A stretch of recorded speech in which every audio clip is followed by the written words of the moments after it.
In the Fuzzy Memories podcast, we celebrate the good, the rad, and the fugly of the 80s and 90s. We're three latchkey kids who made it out alive. And in each episode, we break down all the culture that popped, 1 year at a time. Whether it's the birth of legends... I'm Lyme disease free today, and I have Whitney Houston and MTV to thank. Or audacious moves.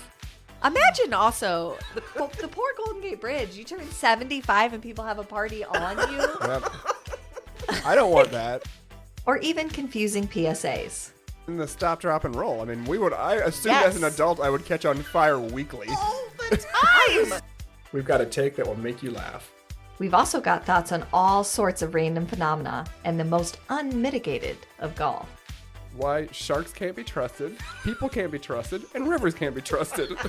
It's collusion. Of the highest degree. Uh-huh. You were counseling me to start my remarks with, first of all, bitch.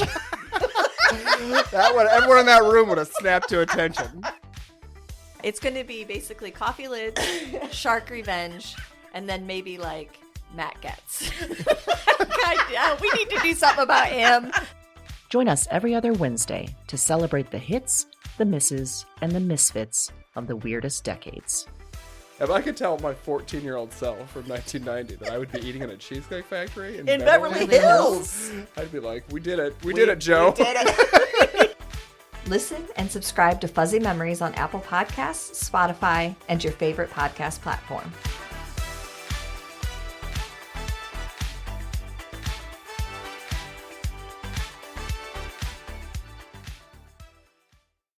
Hey, Broads and Books listeners, we've got an exciting offer for you. Libro FM lets you purchase audiobooks directly from your favorite local bookstore. With Libro.fm, you'll get the same audiobooks at the same prices as you'll find elsewhere, but you'll be part of a much different story, one that supports community. And listeners of Broads and Books get 3 audiobooks for the price of 1. To listen, all you need is a smartphone and the free Libro FM app. From there, you check out recommendations and curated lists from the people who know audiobooks best, local booksellers. We love this deal because we love audiobooks and we love supporting local and indie bookstores. To get your special deal for listening to Broads and Books, go to Libro.fm, Libro.fm, and enter Broads and Books, all one word. You can find that URL and the special code in this episode's show notes in your podcast player and on our website.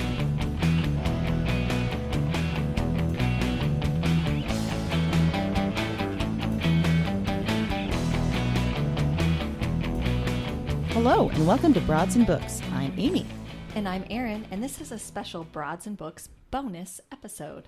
In today's episode, we talked to the author of one of the books that we fell in love with last year. Fell in love hard, Erin. This was very exciting, I have to say. Yeah, you read this author first. You talked about the book on our show, and then I had to read it, and I am so glad I did. Today, on the Broads Talk Books With, we talked to Alex Marzano-Lesnevich. I recommended The Fact of a Body in episode 40. And I'm going to be honest, I expected you to fangirl hard, Erin.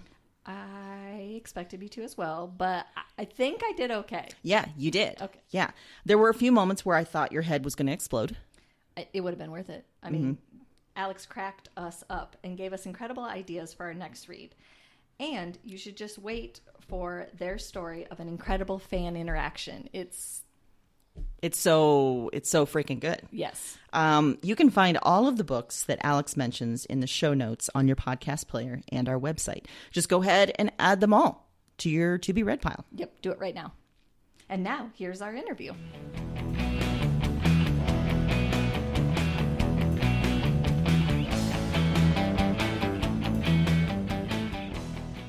So one thing we like to start off with is just, I imagine we're all kind of similar in that we liked to read a ton as kids and teens.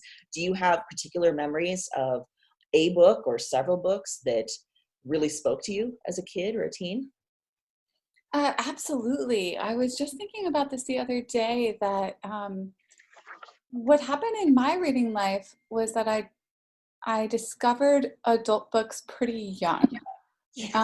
In first grade, a teacher had a copy of Little Woman on the shelf. Ooh. And I tore through that, didn't quite feel identification with it, but then I read Joe's Boys and was immediately like, this is my jam. And kind of never looked back, like just immediately started reading. And for some reason, I was too young for this, but I've been inspired to see the Tolstoy Together that's happening on Twitter, where people are reading War and Peace together. And I'm recalling back kid me who picked up War and Peace because I saw a Charlie Brown cartoon that made a joke about like War and Peace was like the big doorstopper of a novel. And so kid me was like, obviously that's what I'm going to read. Needless to say, I understood probably not a word, but I recall being so confused by all the names. There's just so many of them. So that, and then I settled into this habit as an older child of insisting that I would read everything someone wrote in order. Again, books I had no way of understanding. I vividly remember Kundera. Like I vividly remember not the work, but like reading it. Mm-hmm. And then I was on Nantucket with my family when I finished whatever book it was that I was reading. And I went to one of my favorite bookstores in the world, Nantucket Bookworks. Picture this little kid walking in and being like, so has he published anything new? And they were like, no. And I was like, great, I'll be back tomorrow to check. And then I went back the next day and I was like, so did anything come out overnight from him? I just had no idea how books worked, right? Every day they were so sweet. They'd be like, not today, maybe tomorrow, but could you try this other thing? So anyway, that's really sweet. That's a long answer, but I've been thinking a lot about that as like we get towards summer and there's like summer kids like Alex who just like didn't understand what they were reading at all.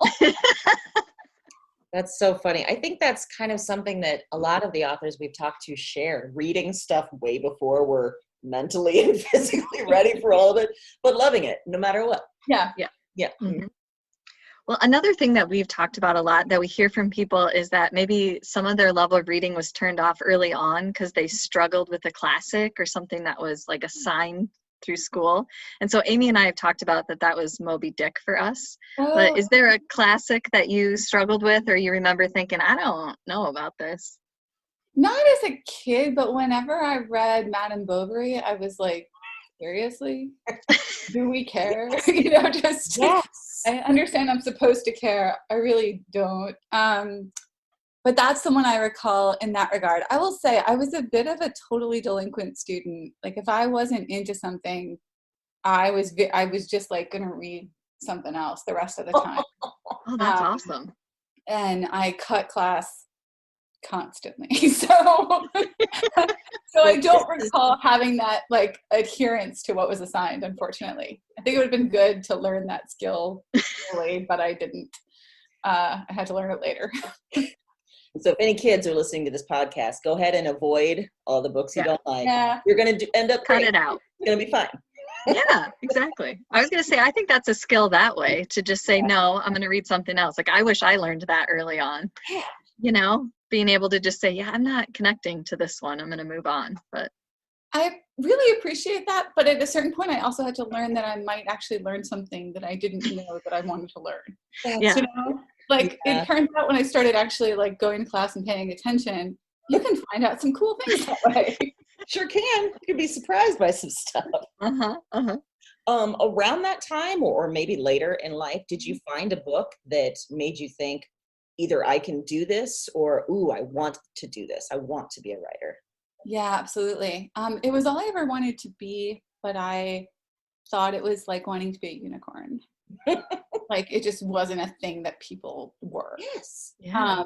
And then when I was in law school, and I had stopped writing by that point, I should say. I had kind of just completely cold turkey stopped writing my senior year of high school, which was strange because I had written a ton before then. And I was just like, nope, I don't get to do this. That was what I felt like. I don't get to do this. Yeah.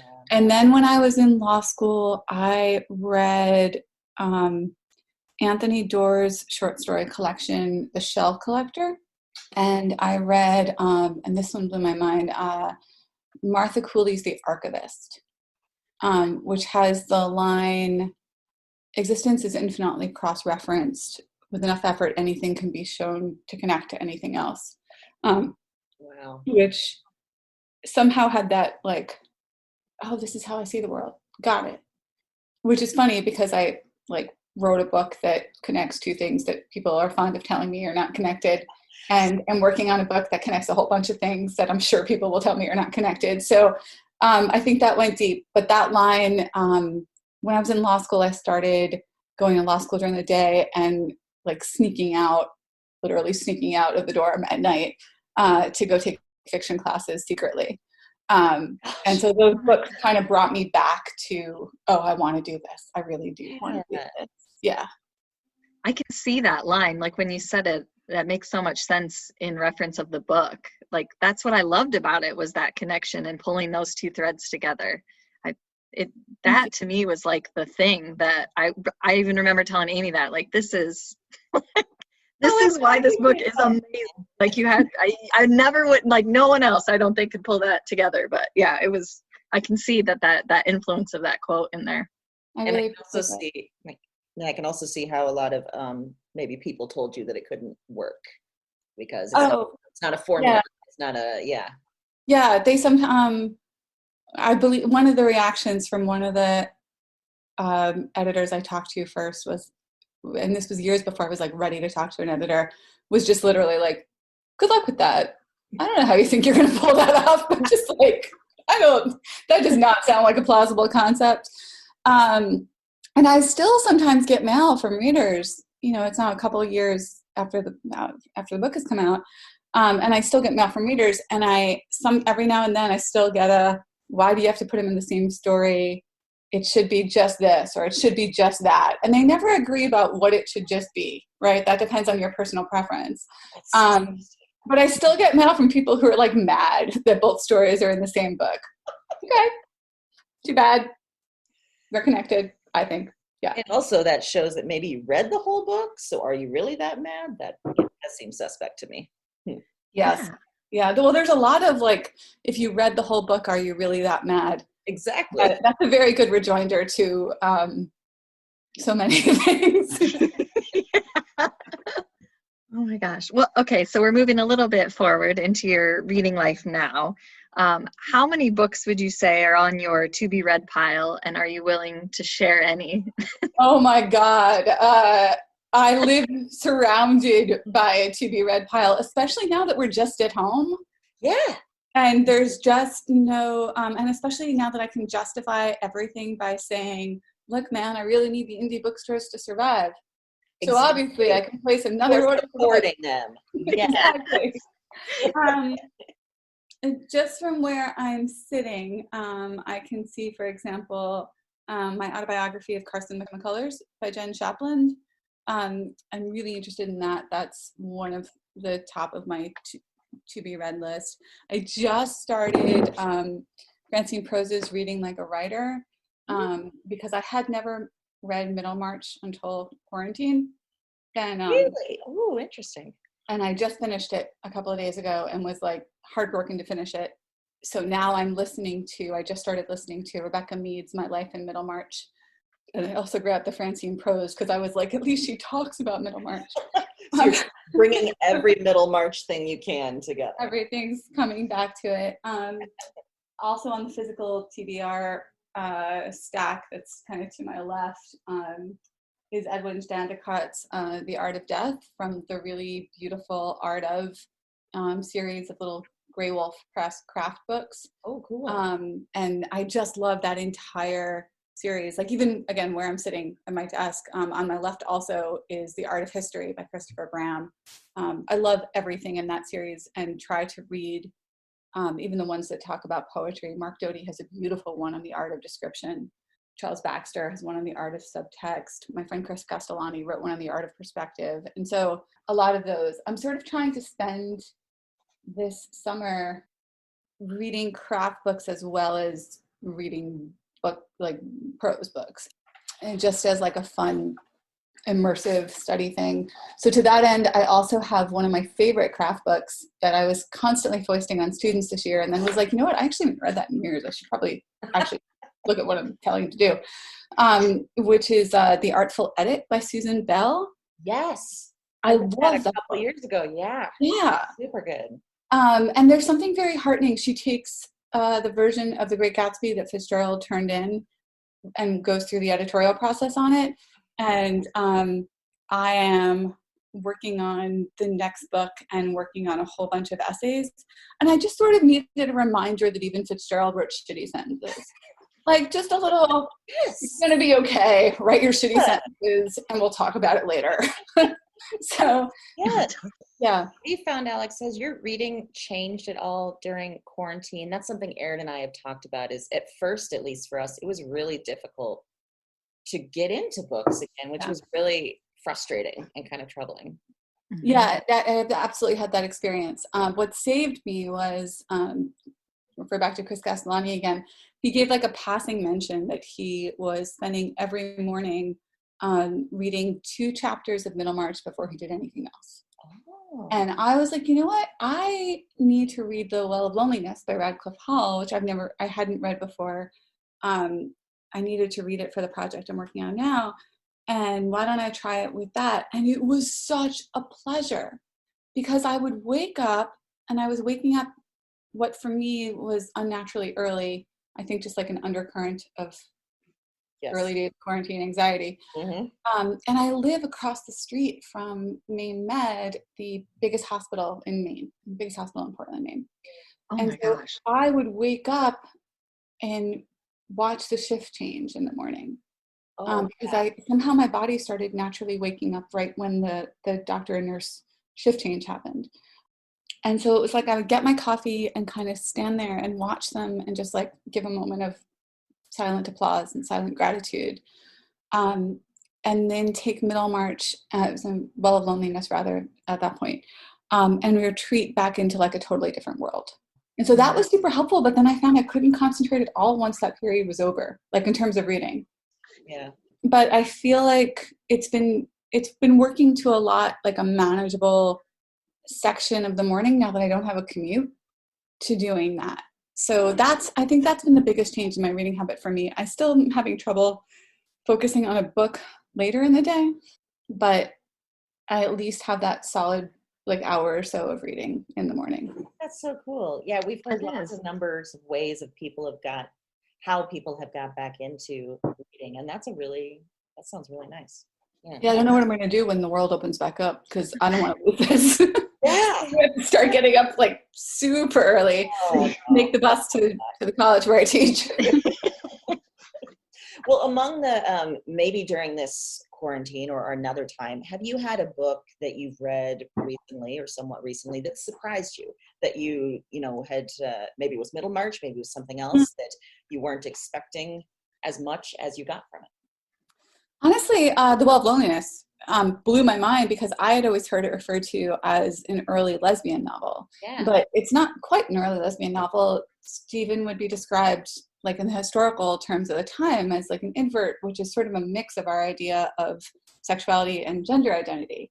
And as someone trans who is always looking for the seeds of narratives that were kind of omitted, reading that and being like, where was this? What would have happened if like teenage Alex had this? Holy shit. Yeah. Did not know this was a possibility. And so that kind of thing, for sure. I'm actually working on 2 essays that relate to that. Because I was so like, where has this been all my life? Even though it then becomes the most depressing and upsetting book by the end because it is doomed because of this. But at least the narrative exists. Yeah, a little bit of representation, even if it's dour. It's sad. Yeah. So you mentioned when you were younger about the wonderful independent booksellers that were helping you. How do you find your book recommendations now? Oh, that's such a great question. The internet? It's a wonderful place. I think it just comes around, and there's also this like habit of rediscovery in my bookshelves where I'm like, oh, I bought that intending to read it. But I don't have an organized TBR system. I just have like a throw it on the shelf and someday you'll notice it's there kind of thing. And so it sounds like that's working. You someday notice it. Yeah. And I had the good fortune to read for the Lambda Literary Awards and for the Penn Open Book Award this year. Oh, wow. So that was like 65 books just showing up. Holy shit. And so that was how I got my book recommendations. And now it's also a lot of books to blurb. So Meredith Talazin's gorgeous memoir Fairest comes out today. And I had the really good fortune of reading an arc of that before it came out. One of the books I'm most excited about for this summer is actually by a former student. Michelle Baldler wrote a book called Is Rape a Crime? Oh, wow. Which is an investigation, a manifesto, and also a memoir. And it'll be out this summer. It is a devastating book. I mean, it messes you up in all the best ways, because her point, of course, is that if it's not prosecuted, it's really a crime. It's really a crime. And I remember reading, Michelle was a student of mine in a course I used to teach called the Memoir Incubator that has a couple of books coming out. And Dolores Johnson has a wonderful memoir coming out from that called Say I'm Dead, which is a line that her mother told her to say when she went in search of her missing family. So all these different books that just, I don't know, they show up in the mail. It's like one of the best things about publishing a book that I feel like people don't tell you enough about. If you finish your book and you publish it, other people will send you books. All you can ever dream of, right? Exactly. Yeah. Well, thinking about your book, Erin actually brought it to my attention. She recommended it in our podcast and talked about, like what you were saying, that fascinating combination of two kinds of books in a way. And then she raved about it so much, I read it myself and I loved it. It was wonderful. Thank you, Paul. Like you said, this was kind of unique in a way in that it was combining a number of genres, a number of different writing styles. But did you have any kind of writing that inspired you towards that, or anything that you looked towards to help you kind of bring that together? Oh, absolutely. I had a professor in my MFA program that assigned Michael Gilmore Shot in the Heart. And Michael Gilmore is the brother of Gary Gilmore. Oh. Gary Gilmore was the first person executed when the U.S. reinstated the death penalty. And he asked to die by being shot in the heart. So he was executed by firing squad. Little known fact, actually, that's where Nike's slogan comes from. Just do it are Gary Gilmore's last words. I'm always like, here's a bit of trivia that I don't know what to do with, but Gary Gilmore's last word, the ad writer on the account was at his desk that morning reading the paper and read about the execution, read the last words of Gary Gilmore, and that became the Nike slogan. I don't know how to feel about that. That's very fascinating. It's one of the oddest things that when you work on a book about a murder and a death penalty case for many years, you end up with all these little tidbits of trivia about where capital punishment shows up in American culture. Wow. It's an unexpected place.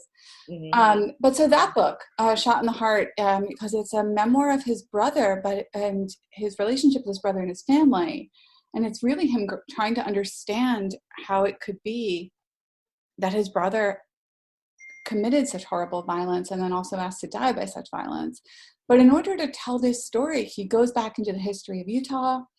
He takes ghosts literally. There's a ghost in the prologue, and then there are ghosts throughout, which I'm sure influenced me in how I treated Oscar in the book, who was revealing Lee's brother. Mm-hmm. And so that, I remember reading that and feeling like, wait, you can do this? And it's the book that got me interested in the possibilities of nonfiction. And so, because it felt so much like a novel, and yet it was, of course, true. So that book, and then, people often tell me that The Fact of a Body has some kind of an unusual structure And I think to myself, like I think so many writers do, you think it's a new structure. It's actually a mashup.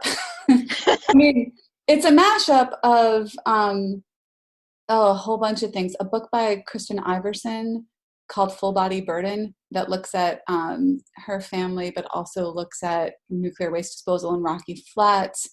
Truman Capote's In Cold Blood, which is a more direct inspiration, obviously. When I was working on the book, I would constantly try to psych myself up by saying that I was going to write something like In Cold Blood if Capote had been honest about his personal stake in the story. No problem. Just quickly take him on. It's fine. Justin St. Germain, Son of a Gun, solved a huge structural problem for me, where I was like, the third part of The Fact of the Body has a different structure than the other parts a bit. And that kind of showed me that you could break and change the structure midway through the book, which is what Son of a Gun does. When it came to write the third section of The Fact of the Body, which is shaped around like a road trip, I did a paragraph by paragraph count of Michael Paternitty's Driving Mr. Albert, which is about driving Albert Einstein's brain across the country. And then because I was like, how does he digress? How does he road trip? I'm a big believer, as can probably be clear, that the books that are the most helpful as a writer are rarely the ones that have the most content similarity. Because then you're just involved in the story, you can't see it.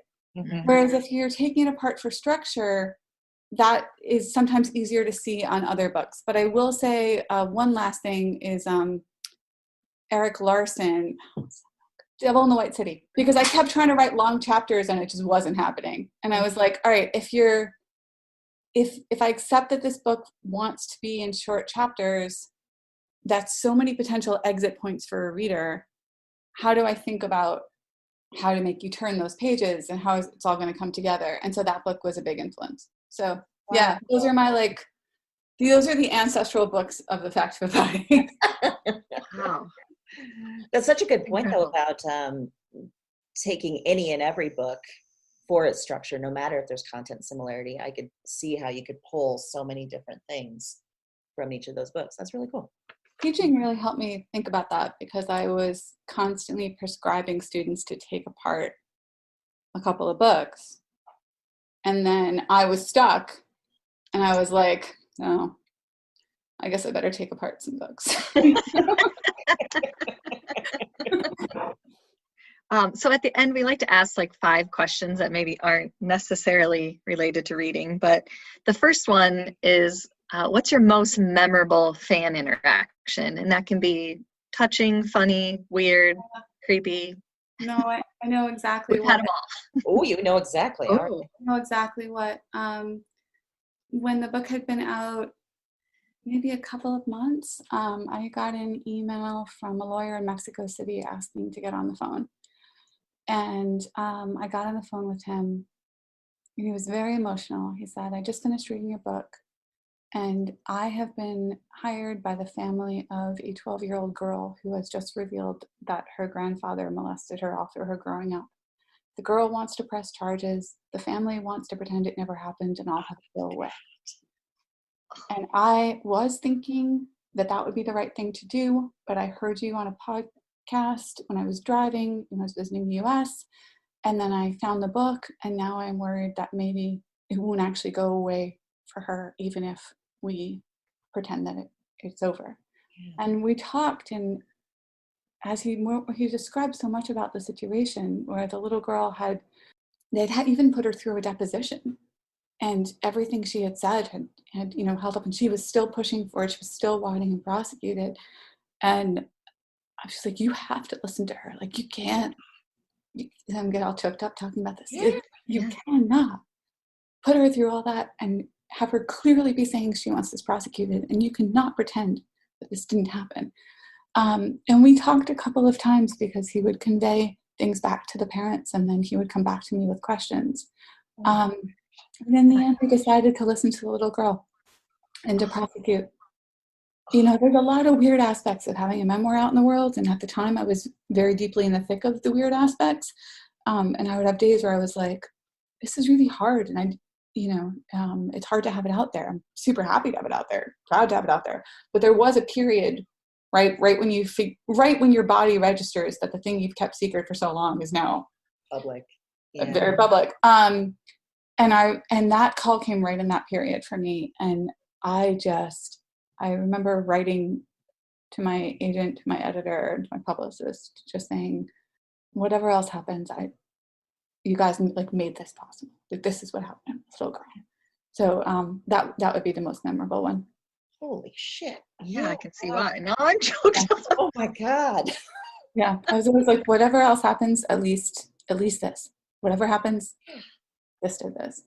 When I was stuck on a later portion of the book and having trouble writing openly because I was just feeling raw, I once wrote a note card and stuck it to my wall. I was at the Virginia Center for the Creative Arts at the time, and the note card just said, like, write the story she couldn't. I use they, them pronouns, but I still think of child me. Yeah. She couldn't write the story she couldn't. And I thought about that when I heard about this little girl. Oh my God. Yeah. That's incredible. That has to be such an amazing thing to live with. And we've wondered, especially with memoir writers or parts of memoir writers, if it is a negative experience in some ways, like meeting fans or having fans put their personal experiences maybe on you or try to relate in some ways. But that sounds incredible. It certainly can be negative. It's tough with a book about trauma because on the one hand, you don't want to take on people's trauma, but man, you do want to make them feel heard. Yeah. Mm-hmm. Yeah. Wow.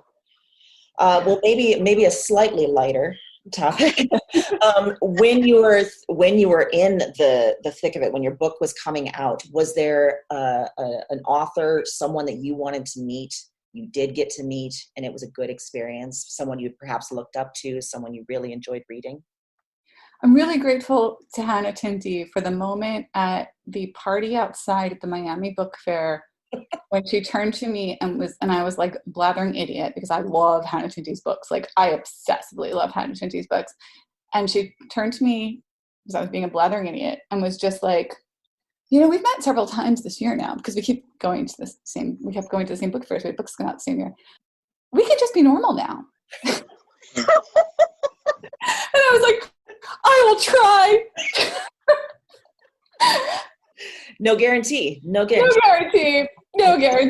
I just, I have many feelings about The 12 Lives of Samuel Hawley, her latest novel. And so I will try. I'm sure there are more, but I'm sure there are many more. Like, one of the great gifts of having a book come out is getting to meet people who you admire fiercely.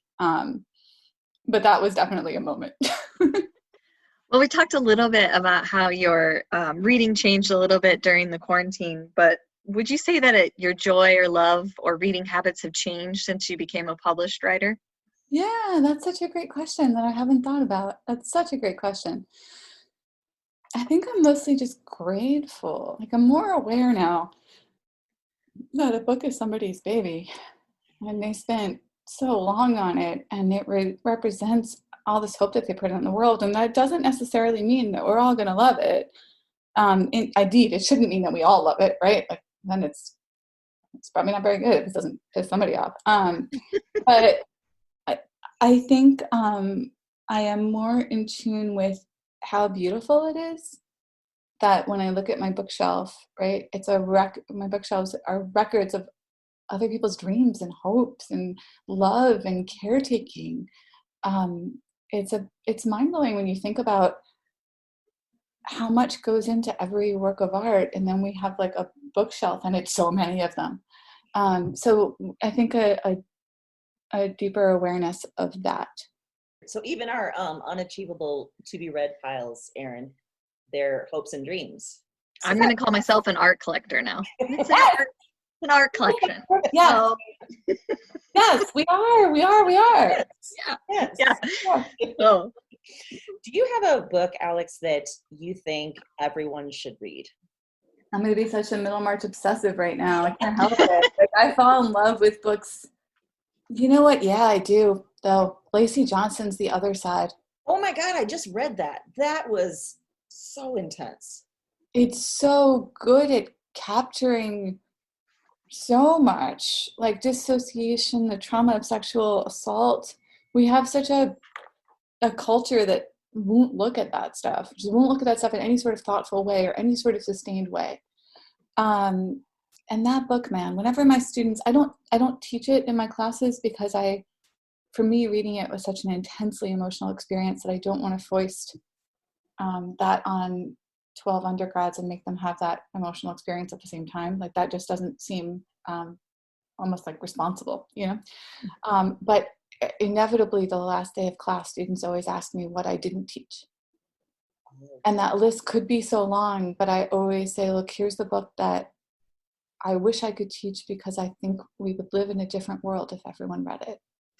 Well, the other thing that we do at the end is talk about things we're obsessed with, pop culture things, whether that's like TV shows, movies, music.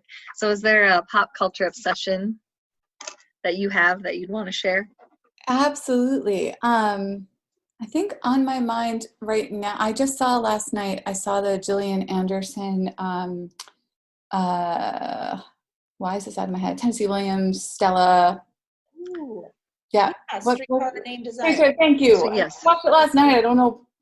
All these things like make experiences weird because they're not happening in places. A dear friend just texted me yesterday, nothing else, just places. Remember places? I was like, oh God, I do remember places are going to take place on the screen. Anyway, Streetcar Named Desire, and Gillian Anderson is in Blanche DuBois' role in this. You have until, I suspect this is going to air after Thursday, so it will already be gone from the internet, unfortunately, but it's part of the National Theatre Live series. And I was reminded of how much I love her performance in Sex Education. Yes. If anyone out there has not watched this and you need like a fun but smart but fun, well written, well edited, just 2-season so far show on Netflix, Sex Education. Oh, I highly recommend as well. That's so good. Well, Alex, those were our questions. Thank you so much. Yeah, I think we Thank had you. a great time. This was wonderful just to talk about books and your experiences, and thank you for joining us. Oh, it was such a pleasure to chat with you both. And thanks for reading my book.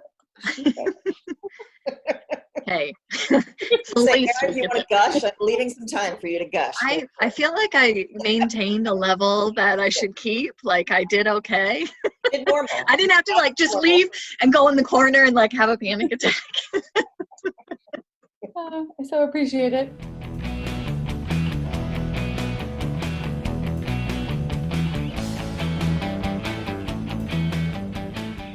So, Erin, I mentioned that I expected you to fangirl hard, and you worked really hard not to. You were doing great. But when Alex said, great question, a few times when you asked a question, I really thought you were going to lose your shit. I almost did. Yeah.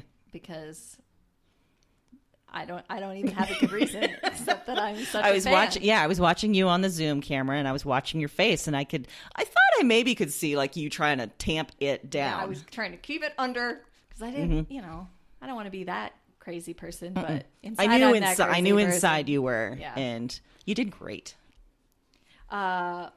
So the other thing that I loved from that interview is when they were talking about going into a bookstore day after day and asking if a book came out overnight, just no concept of the publishing world.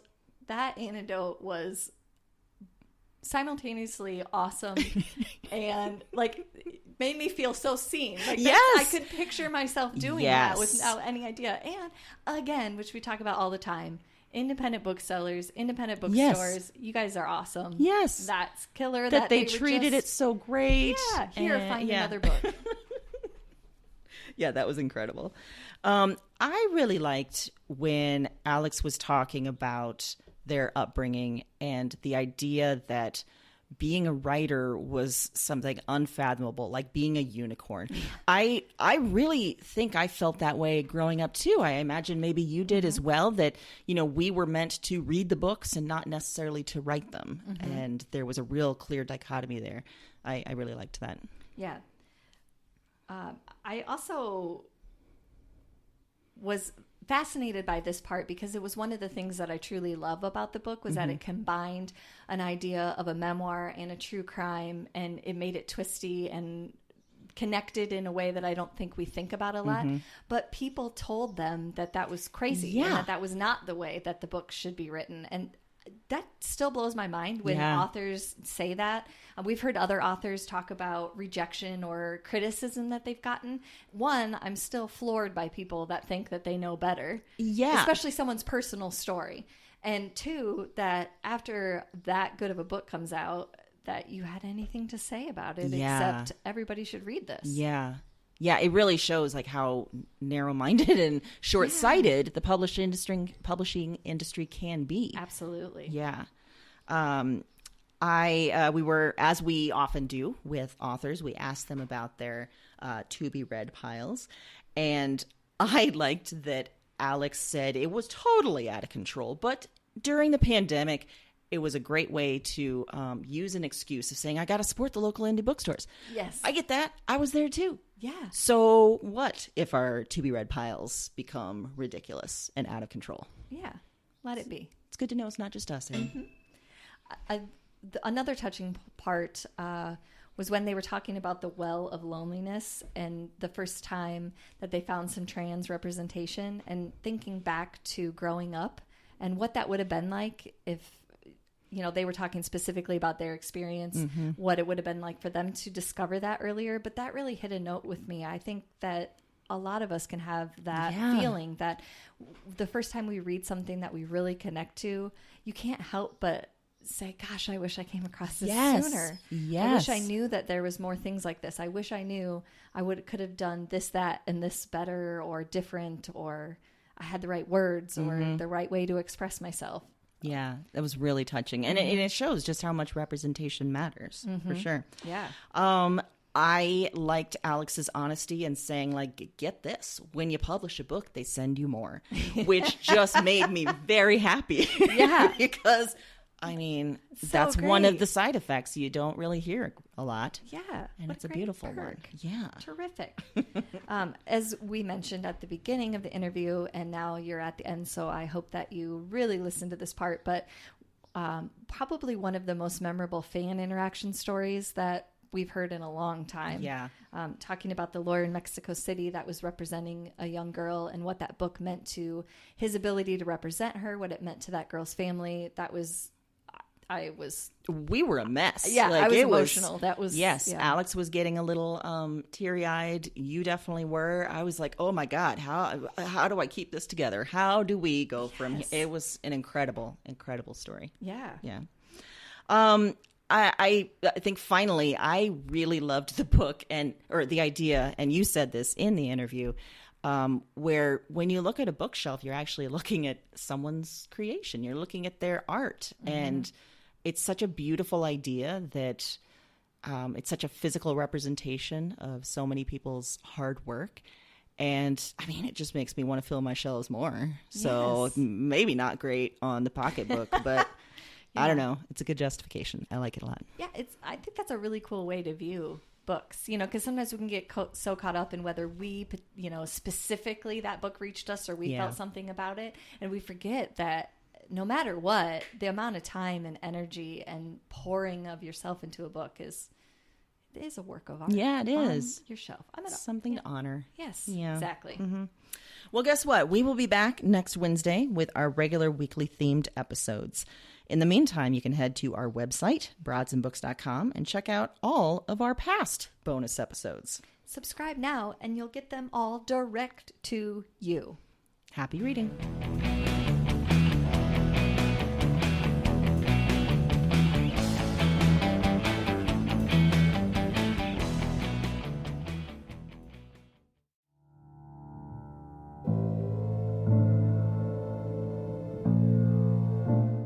I'm up again.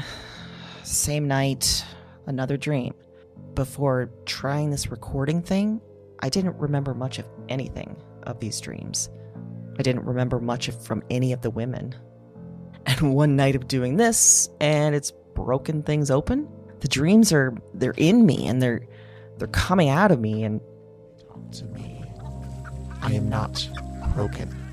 I am the most whole, most real. Cause their despair. I cause their despair. I wait for the word. I wait for the word. Witch. Witch. Witch. Look at the mad woman in her cage. She was a woman with holes inside her.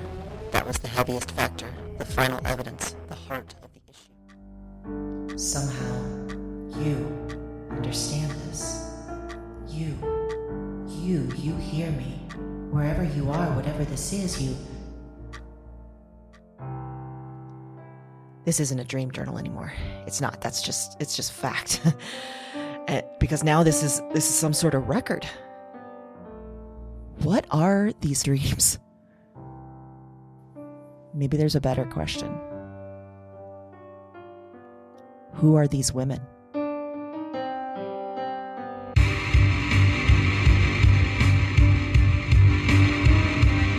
Weird Woman is a Broads and Books production. All 9 episodes are available January 10th. Listen and subscribe to Weird Woman on Apple Podcasts, Spotify, and your favorite podcast platform. That's WYRD Woman, wherever you listen to podcasts.